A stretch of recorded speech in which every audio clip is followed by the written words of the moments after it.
सजनों ते बेलियों मित्रों ते सहेलियों, welcome back to my YouTube channel. Airport पर अपनी बीवियों की सरेआम पपियां लेने वाले युवकों का भी दोज़ख में अलग मकाम होगा। अन्नी दियो, ये चुम्मा चाटी वाला टोटा घर में ही बना लिया करो, सालों हमें भी गुनाहगार करते हो। लोग लंदन जाते हैं, पेरिस जाते हैं, हम तो सिर्फ थक जाते हैं।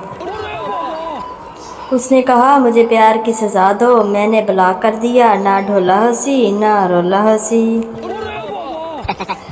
एक आंटी कोक पी रही थी, कोक में मच्छर गिर गया। आंटी ने मच्छर को बाहर निकाल दिया तो मच्छर बोला, माँ जी आपने मुझे बचा लिया। आंटी गुस्से से, मैं तेरी माँ नहीं। मच्छर बोला, लेकिन माँ मैं तेरी कोक से ही तो निकला हूँ। बूढ़ा, बेड मजबूत बनाना, मेरे बेटे को बहू के साथ सोना है। मिस्त्री, फिक्र न करो साहिब, ऐसा बेड बनाऊंगा कि सारा मोहल्ला भी बहू के साथ सो जाए तो बेड नहीं टूटेगा। एक इंडियन ने कहा कि हम बिजली पर ट्रेन चला रहे हैं। मैंने कहा, पर हम बिजली के बिलों से सारा मुल्क चला रहे हैं। जी तो गाइस, बात मैंने सही की ना। बस कर मियाँ मोहम्मद बख्शा, मोड़ कलम दा घोड़ा, सारी उम्र दुख नहीं मुकने, वर्का रह गया थोड़ा।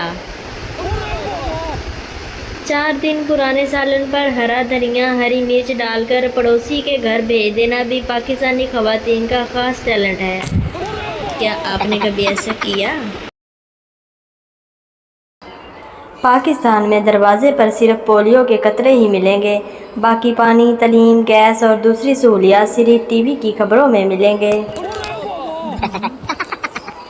आईने के सामने खड़ी बीवी ने शौहर से पूछा, क्या मैं बहुत मोटी लग रही हूँ? झगड़ा ना हो जाए ये सोचकर शौहर ने मुस्कुरा कर कहा, अरे नहीं, बिल्कुल भी नहीं। बीवी खुश हो गई और रोमांटिक होकर बोली, ठीक है तो फिर मुझे अपनी बाहों में उठाकर फ्रिज तक ले चलो, मुझे आइसक्रीम खानी है। हालात कंट्रोल के बाहर जाता देखकर परेशान शौहर बोला, जाने मन तुम यहीं रुको, मैं फ्रिज उठा कर ले आता हूँ।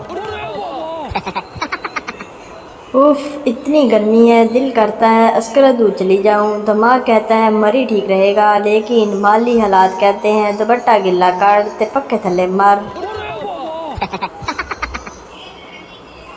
नाराज औरत से बहस करना नाई को आईफोन के फंक्शन समझाने के बराबर है। तुर्की औरतें लड़ती हैं तो तलवारें निकाल लेती हैं, पाकिस्तानी औरतें जब लड़ती हैं तो एक दूसरे के सीन निकाल लेती हैं। मतलब समझ जाओ अब। जज ने औरत से पूछा, तुमने अपने शौहर का सर 2 हिस्सों में क्यों काट दिया? औरत ने कहा, जनाब जज साहिब, मैं कॉलेज की सबसे ज़हीन तालबा थी और वो मेरा टीचर था। उसने मुझसे मोहब्बत का दावा किया, मेरी आंखों में ख्वाब भरे और वादे किए कि मैं तुम्हें तहकीक करने दूंगा, तुम्हें आगे बढ़ाऊंगा, हर छोटी बड़ी बात में तुम्हारा साथ दूंगा।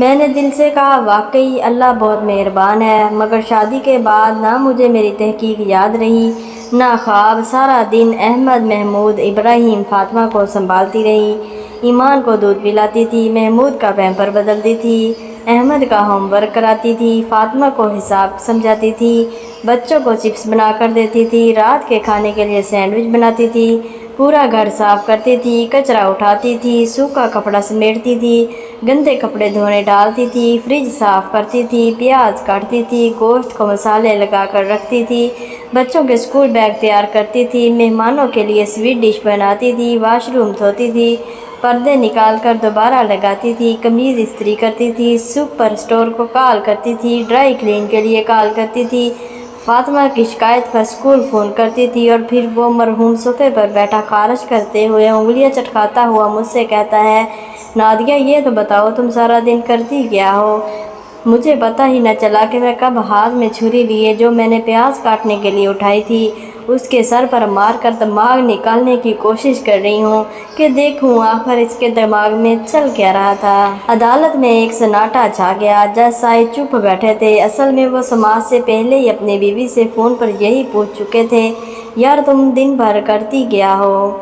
आज तक जज साहिब अपनी माँ के घर से वापस नहीं गए, तो खुदा किसी मर्द को ये बेवकूफ़ी ना करनी चाहिए कि अपनी बीवी से पूछ बैठे, तुम सारा दिन करती क्या हो?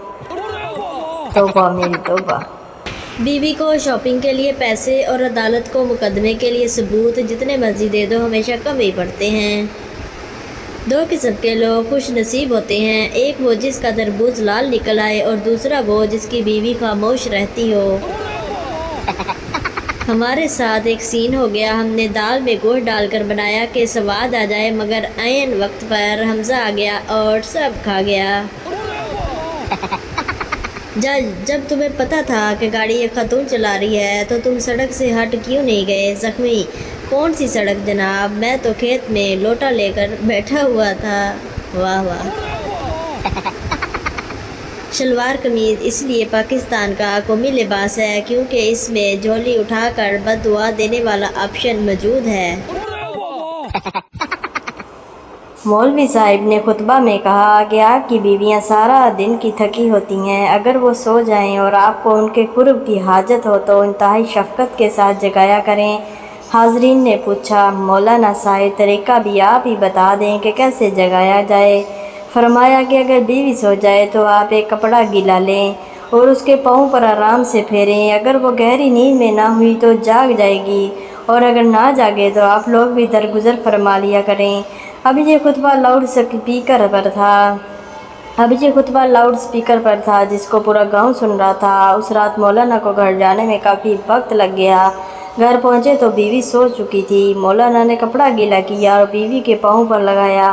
بیوی نے بند آنکھوں کے ساتھ رومانٹک موڈ میں کہا، حضرت خیر ہے، آج اتنے رومانٹک ہیں کہ دوسری بار جگانے آ گئے۔ مولانا نے سٹ پٹا کر کہا، کیا مطلب؟ میں تو ابھی گھر پہنچا ہوں۔ بیوی بولی، آپ اتنے بھی بھولے نہ بنیں، پہلے بھی گیلا کپڑا لگا کر جگایا اور محبت فرمائی تھی اور اب پھر گیلی ٹاکی لیے کھڑے ہیں۔ مولانا نے مسجد کی جانب دوڑ لگا دی اور اسپیکر میں بولے، پنڈ والیو، میرے خطبے تے نہ رہنا، اپنیاں بیویاں نوں اپنے طریقے نال جگانا، کوئی کنجر پنڈ وچ گیلی ٹاکی لے کے گھوم رہا ہے۔ پاکستان ایران کے ساتھ کھڑا ہے اور امریکہ کے ساتھ بیٹھا ہے، دو قومی نظریہ۔ ایک پٹھان نائی کا کام کرتا تھا۔ پٹھان جب بھی کام کے لیے نکلتا تو پڑوس کی عورت شلوار نیچے کر لیتی تھی۔ ایک دن عورت نے شلوار نیچے کی تو پٹھان نے استرا نکالا اور یہ کہتے ہوئے عورت کی انڈر شیو کر دی کہ اگلی بار پیسے لوں گا۔ دوستو، آج کی ویڈیو کیسی لگی آپ لوگوں کو؟ ویڈیو پسند آئے ویڈیو کو لائک کریں، چینل پر نئے ہیں تو چینل کو ضرور سبسکرائب کریں۔ آپ کا ایک لائک کمنٹ جو ہے نا ہمارے لیے موٹیویشن کا سبب بنتا ہے، اس لیے ویڈیو کو لائک اور پیارا سا کمنٹ ضرور کیا کریں۔ ٹل دین بائے بائے، ٹاٹا۔